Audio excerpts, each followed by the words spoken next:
ไปพี่น้องเลยเนาะโอ้โหคนทางพี่น้องเลยฝนตกเนาะเปียกเปื้อนเบิดฝนก็ฟ้อยลงมาพี่น้องเลย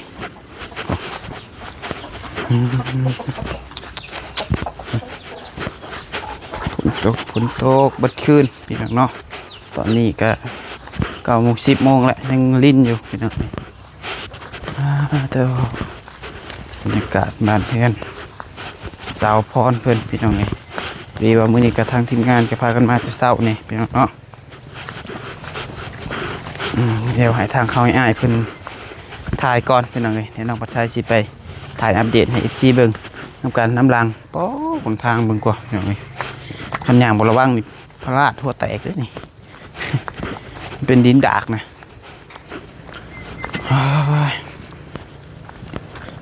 เดี๋ยวมานั่งพี่ก่อนน้องปัดชัยกันอึ๊บ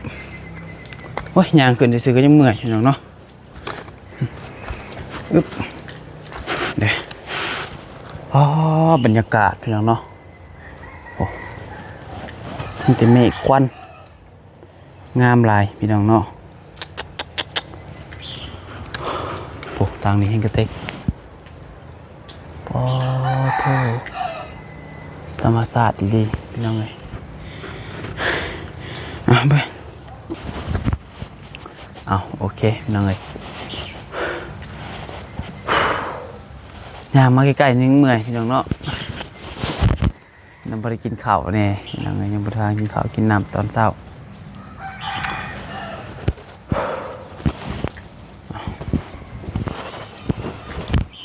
โดยกับทักทายสบายดีสวัสดีพ่อแม่พี่น้อง FC เบิร์ดสุขูสุคนเด้อบอยซิลฝั่งลาวฝั่งไทยและก็อยู่ทาง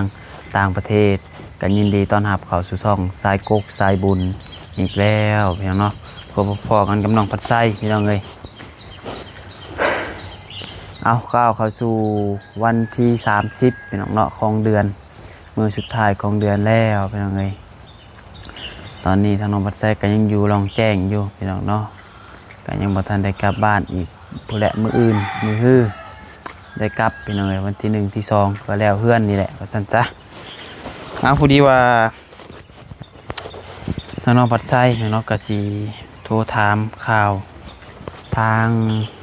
น้องเบลเพิ่นเนาะทางพ่อเฒ่านั่นแหละพี่น้องเลยเพิ่นเป็นจังได๋แน่พี่น้อง FC ก็หลายคนก็ให้กำลังใจพี่น้องเนาะว่า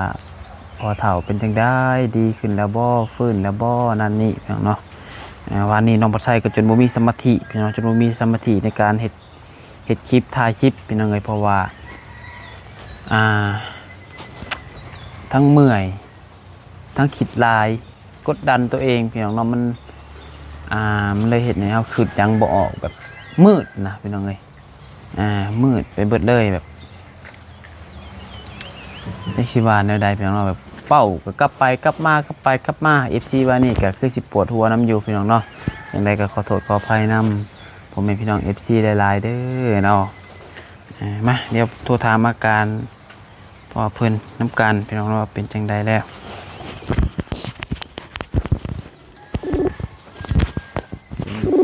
ลงมามีสัญญาณฮัลโหลสบายดีโอ้ยฮะได้ยินอยู่บ่สัญญาณจะขาดไปหน่อยอยู่ซ้ายสุดตอนนี้อยู่ในห้องไม่ใช่ออกไปนอกอยู่ไปบ่อนสัญญาณแหงโดยยันมันนั่นบ่เข้าใจนะยันลมบ่เข้าใจแป๊บเดียว5 นาที10 นาที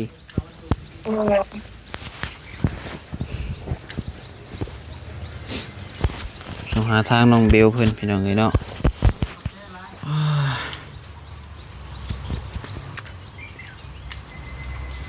ใส่สีแดงเลยมื้อนี้พี่น้องเลยวันนี้ใส่เสื้อเบาเตียงมื้อนี้ใส่เสื้อสีแดงคือเก่า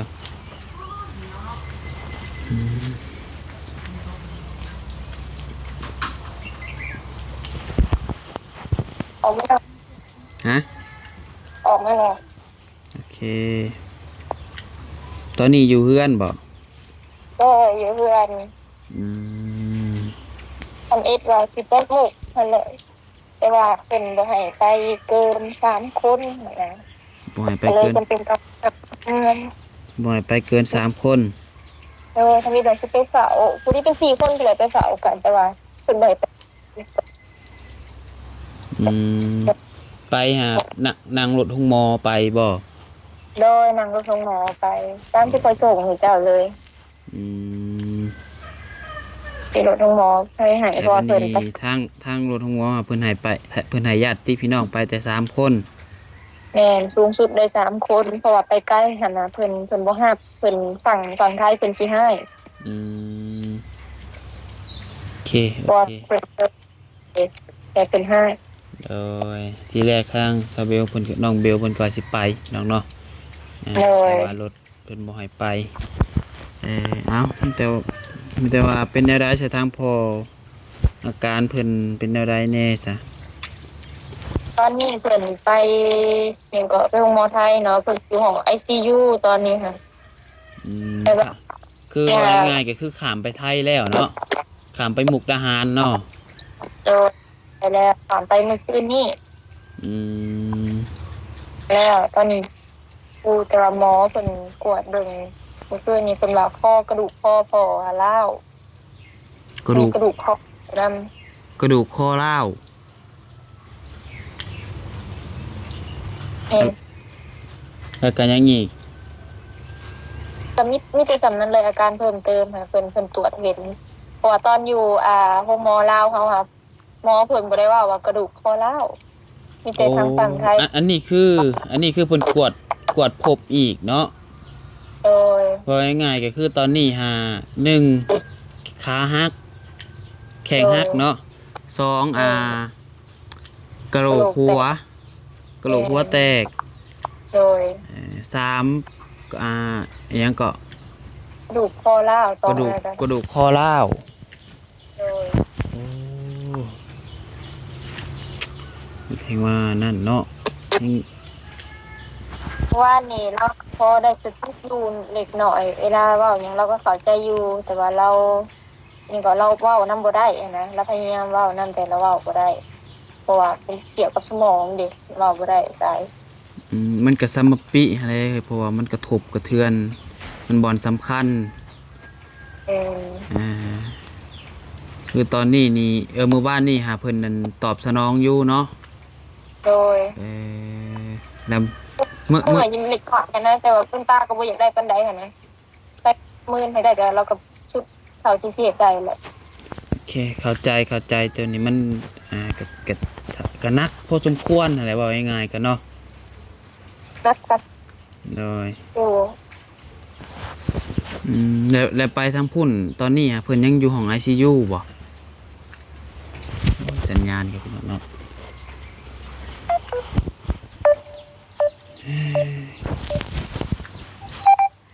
โลได้ยินบ่โดยตอนนี้เพิ่นยังอยู่ห้อง ICU บ่ของ ICU อืมหมอเพิ่นยังบ่ได้ผ่าตัดหยังบ่ซะยังเปิด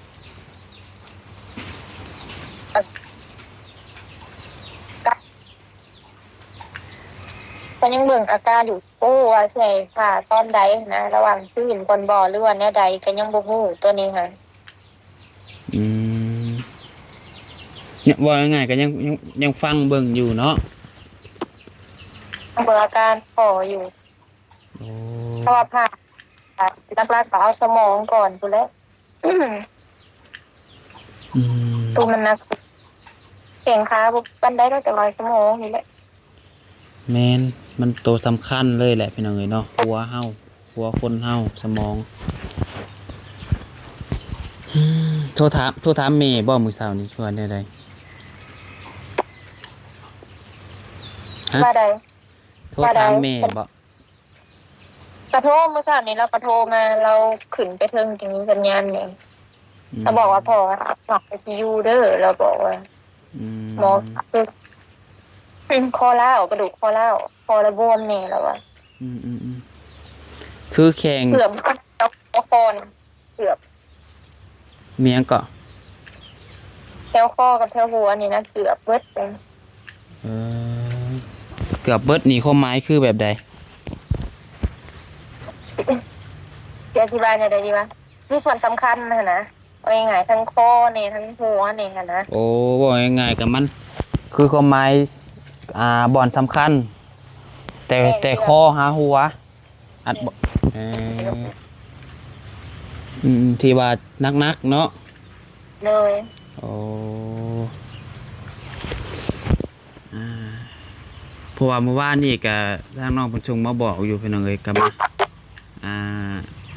เพื่อแล่นนั่นแล่นนี่ก็จนค่ำได้ไปพุ่นกันเนาะ แม่นหลายอย่างเพราะมันกระทันหันนั่นนะดำเนินเรื่องเงินเนี่ยส่งเอกสารไปทางฝั่งนั่นนั่นนะมันก็หลายอย่างไปจนค่ำจริงไปคืนเป็นวัน อืมเป็นแนวใดซะเรื่องเงินอันนั้นเรื่องเงินเรื่องคำเพราะว่าเอาใบตะดินไปจำบ่ โดยเอาไปตะดินไปจำเขาเพราะว่าบ่มีเงินจำเป็นต้องเอาตัวนี้ไปจำเอา อืมเอาใบตะดินไปจำเพื่อและได้และสั่งเงินค เอากำลังเล่นฮะพยายามให้ได้ไวที่สุดมื้อนี้ ำเพราะว่าไอ้เงินภายในมื้อนี้แหละข่อยกับอาก็จะได้ไปสั่งมันเลยไปไทยเลยไปหาฝอ เอาตู้อันนะฮะว่าผู้ชายนะ โดยไปกับปล่อยคืนนี้ อืม ปล่อยอยู่ไทยเนาะปล่อยถือไปหาเงินประมาณ100,000แล้วเพิ่นบอกว่าจำเป็นสุดๆอย่ามันมีผ่าตัดเพิ่มเติมนะหรือว่าแบบสมมุติถ้าได้ผ่าตัดด่วนก็เราให้เซฟเงินไว้ประมาณ300,000ประมาณ300,000 บาทพอเตอะ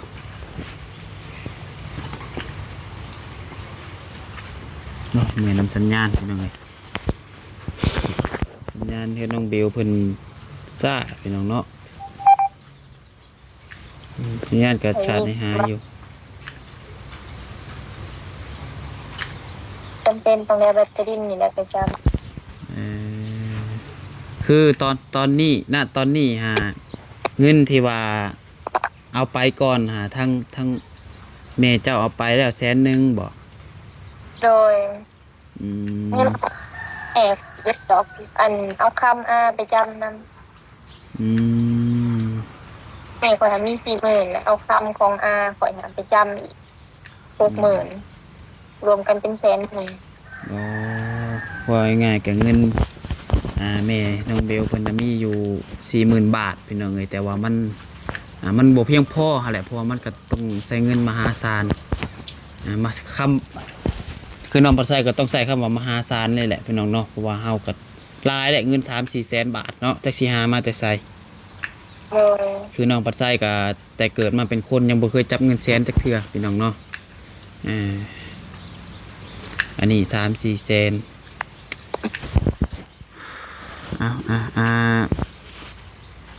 ว่าง่ายๆก็คือตอนนี้หาเงินค้ำก็ยังบ่ทันได้เนาะยังเอาใบตะดินไปจำแต่ว่าเพิ่นยังบ่ทันให้ กำลังแลกเอกสารให้อยู่ อืม เป็นบอกเป็นบ้านยังบ่เองประมาณเนี้ยตามผู้ใหญ่เพิ่นว่ามันก็หลายขั้นตอนหั้นนะเอาไปจำเพิ่นก็บ่แม่นแบบเอาให้ปึ๊บเลยเพิ่นเอาเงินให้บ่แม่นมันก็แบบมีเส้นหันเส้นนี้แน่เพิ่นก็ต้องเบิ่งเนื้อที่ดินเท่านั้นหั้นนะเป็นแนวใด แม่นเข้าใจตัวนี้คืออ่าสิว่าแนวใดดีพี่น้องเอ้ยคือเพิ่นเอาใบตะดินนี่ไปจำมันก่อนแล้วเอาเงินมาปิ่นปัวก่อนพี่น้องเนาะเพราะว่ามันบ่มีเด้อซะพี่น้องเอ้ยนอกจากที่ดินก็มันบ่มีบ่อันอื่นแล้วพี่น้องเอ้ยคือญาติพี่น้องเพิ่นก็ซอยกัน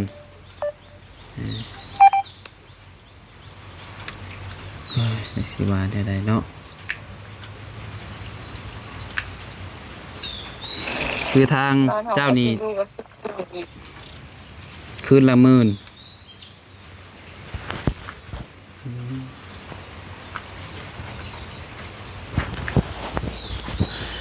ว้าวแล้วตัวนี้มันหลายอย่างหลายแนว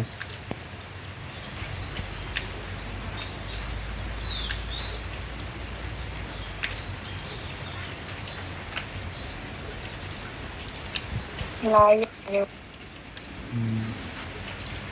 รถก็จะหมุน และอันนั้นได้จ้ะคู่กรณีตัวเวียดตัวมันตำนะมันหับผิดชอบอยู่บ่ ครับเพราะว่าจะคอยจับโตได้ทัน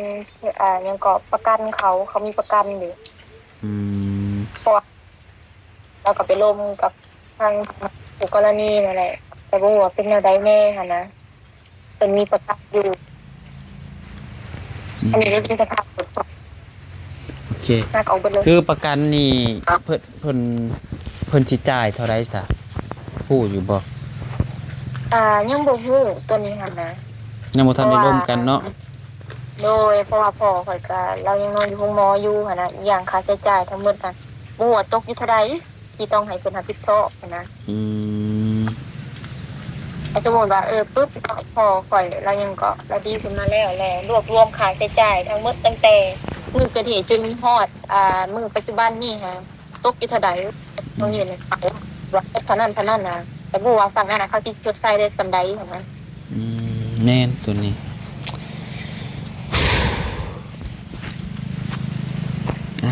โอเคซะเนาะมีแต่ว่าสู้ๆหั่นแหละเฮ็ดจั่งใดซะมันเกิดขึ้นนะเอออดทนอดเอาเดี๋ยวบ่เกินที่สองที่สามก็เมื่อแหละนี่เดี๋ยวก็เมื่อหา สิมามื้อใดกันแท้นี่ลำเพื่อนมันสิแล้วเลยก็ยังมันบ่แน่นอนนะบ่เราว่าอีกบ่เกินมื้อหนึ่งสองมื้ออยู่แล้วบ่เกินที่สามนะกันว่าเมื่อก็จ้าฝนก็ตกอยู่ทางนี้ก็ได้พี่น้องถามหาเจ้าอยู่ฮะว่าน้องถามหาเจ้าอยู่จะบอกนั่นได้ซะเขาก็บอกว่าเจ้าก็ข้าวเวียกอยู่ประมาณ2-3มื้อนะว่าอืมอยู่อยู่ใต้น้ำข่อยก็บอกแนวนี้ ก็คือเว้าหั่นแหละคันเมื่อก็มันซอยยังบ่ได้นะพี่น้องเฮาต้องมีเงินเว้าตรงๆเลยแหละคันเฮาบ่มีเงินก็ซอยยังบ่ได้นอกจากให้กำลังใจ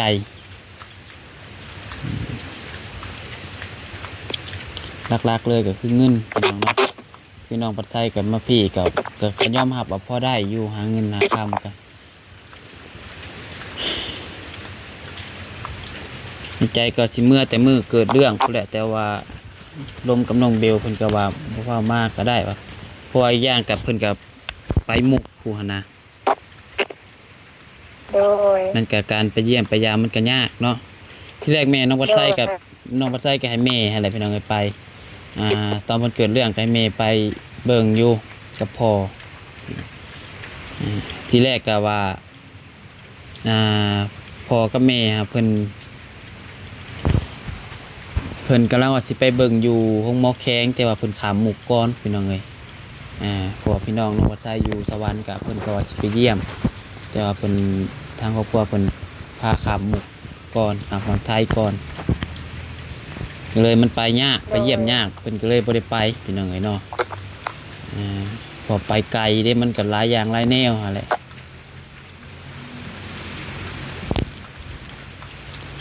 เอามีแต่ว่าอดทนเด้อเดี๋ยวสิว่าได้เนาะ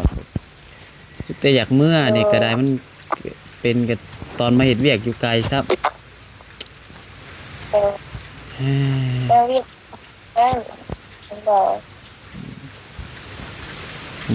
ตอนนี้ใจฮอดบ้านแล้วพี่น้องคือว่านี่ก็เฮ็ดถ่ายคลิปก็จนบ่มีสมาธิ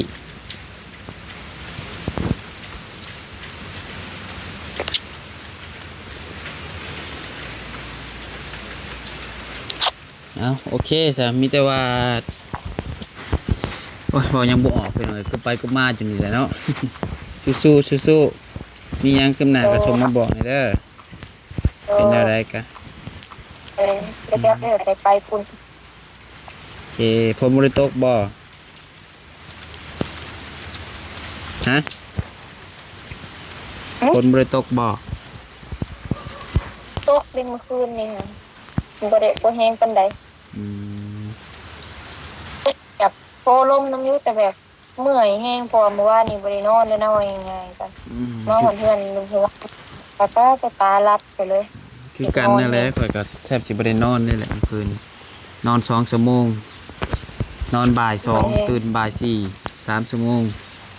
2 ชั่วโมงตื่นมาเฮ็ดเวียกก็เลยเละๆเมื่อวานนี่ก็จังว่าว่ากบไปกบมา FC เพิ่นก็จนรำคาญย้อนอยู่ดอกเมื่อวานบ่มีสมาธิเฮ็ดเวียก ไปกันนั่นแหละก็ต้องได้ไปเฝ้าพ่อนะสลับกันไปเฝ้าแน่นะเขาออกหยังเขาหยังออกนั่นแหละ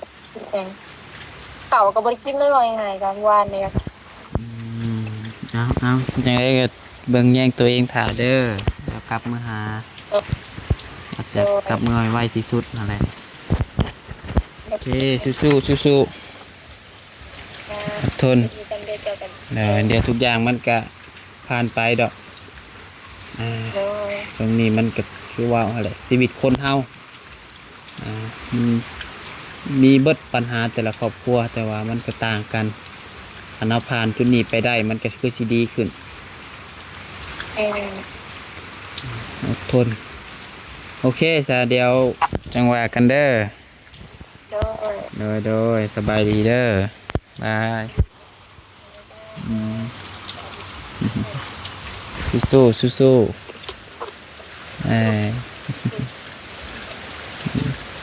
นี่วางรอด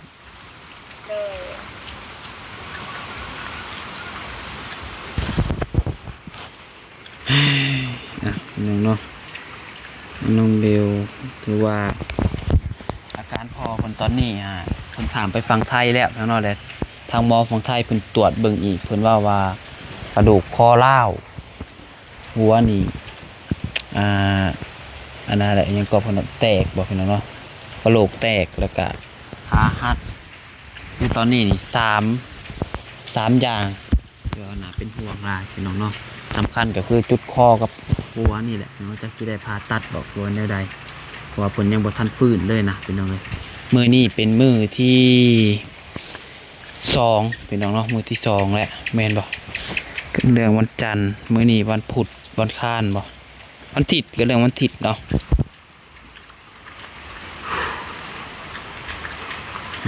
น้องบ่ใช่ก็ยังบ่ออกเลยนะพี่น้องโอ้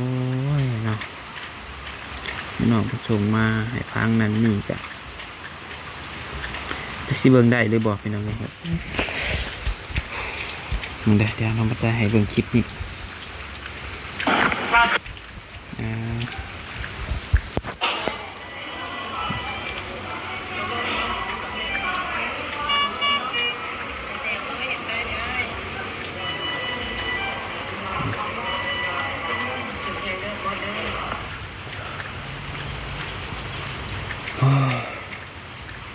หมู่บ้านนี่ก็ยากอย่างเนาะเพิ่น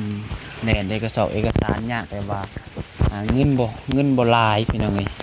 เงินบ่หลายเงินบ่มีแต่มันเลยยากในการนั่นนี่แน่นเรื่องราว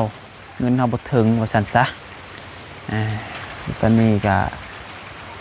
เพิ่นมีแต่เงินแต่แสนเดียวข้ามไปพุ่นพี่น้องเนาะแต่ว่าค่าใช้จ่ายนี่เรื่องพ่อนี่บ่พออยู่แล้ว100,000นี่เพราะว่าทางหมอเพิ่นบอกมาว่าเพิ่นบอกตรงๆเลยแหละเนาะทางหมอของไทยเพิ่นว่าเจ้าต้องมีเงินซำนี้ลัก300,000พี่น้องเอ้ยเพิ่นว่าจังมาคันบ่มีเงินแหละเพราะคือว่าทุกอย่างมันต้องใช้เงินอย่างเนาะบ่ติเพิ่นตัวนี้ก็คันเฮาบ่มีเงินมีคำมันก็ยากพี่น้องเนาะยากหลายอย่างหลายแนวเลยแหละเอามีแต่ว่าจังได๋ก็ฝากพ่อแม่พี่น้องเป็นกำลังใจให้ทางน้องปัดไส้แล้วก็ทางน้องเบลครอบครัวน้องเบลเนี่ยเด้อพี่น้องเด้อน้องปัดไส้ก็แต่อยากซอยนะพี่น้องเนาะเฮาก็สิพยายามพี่น้องเนาะเงินหาคำเพื่อเงินเดือนออกก็เดือนหน้าพวกจักสิซอยแนวใดพี่น้องเอ้ยมืดเลยน้องปัดไส้ตอนนี้ก็มันตันนะพี่น้องเอ้ย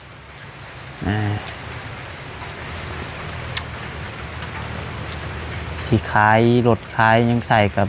รถกระบุมีให้ขายอย่างเนาะรถกับรถเมย์ขี่ตัวมือนี่ก็ได้ไปจังหวะกันไหมเพียงสำหรับคลิปนี้เขาลำลาแล้วอยู่ดีมีแห้งบุตรสุขุทุกคนขอบบุญขอบคุณพ่อแม่พี่น้องหลายๆที่เข้ามาชมและเป็นกำลังใจให้ทั้งน้องปัจจัยโดยตลอดมาโดยโชคมันร่ำรวยเด็กน้องเด้อผิดพลาดประการใดขอโทษขออภัยนำสบายดี